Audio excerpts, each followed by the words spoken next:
कांग्रेस कुल 7 बार बहुमत से लोकसभा चुनाव जीती।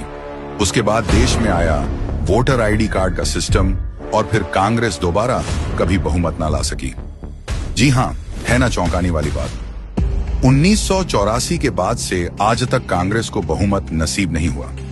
5 दशक तक ये परिवार बिना वोटर आईडी कार्ड के करवाए गए चुनाव जीत कर सरकार बनाती रही। 1993 से पहले वोटर आईडी कार्ड होता ही नहीं था, बस आबादी की एक वोटर लिस्ट हुआ करती थी। आप ऐसे समझिए कि वोटर की पहचान साबित करने के लिए कोई पुख्ता प्रमाण नहीं हुआ करता था।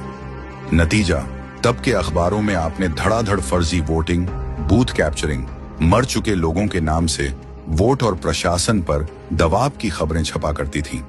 ऐसे में क्या ये कहना गलत होगा कि लंबे समय तक शासन में रहने के बाद सरकारी सिस्टम भी कांग्रेस के कंट्रोल में रहा होगा? तो क्या इन्हीं लूटपाट के दम पर कांग्रेस आजादी के बाद लगातार 5 दशकों तक सत्ता में बनी रही? हमने खबरों में सुना पड़ा है कि गांव कस्बों में कांग्रेस समर्थित गुंडे स्थानीय दबंग बूथ पर कब्जा कर लेते। पोलिंग अफसर डरकर कुछ नहीं कर पाता।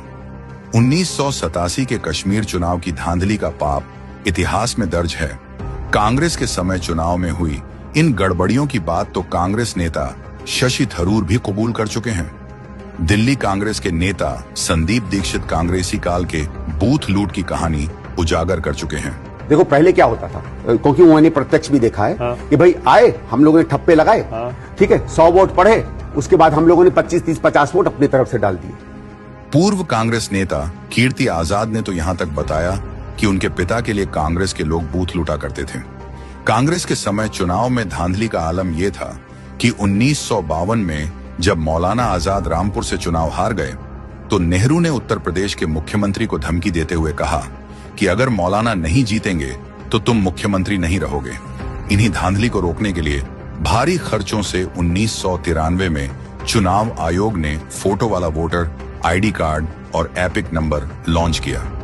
हैरानी की बात है कि जब से चुनावी प्रक्रिया सही हुई है तब से कांग्रेस को एक बार भी बहुमत नसीब नहीं हुई है।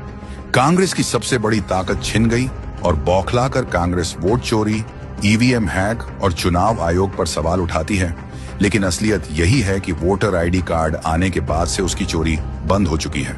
अब चुनाव जनता की पहचान और ईमानदार वोटिंग से तय होता है।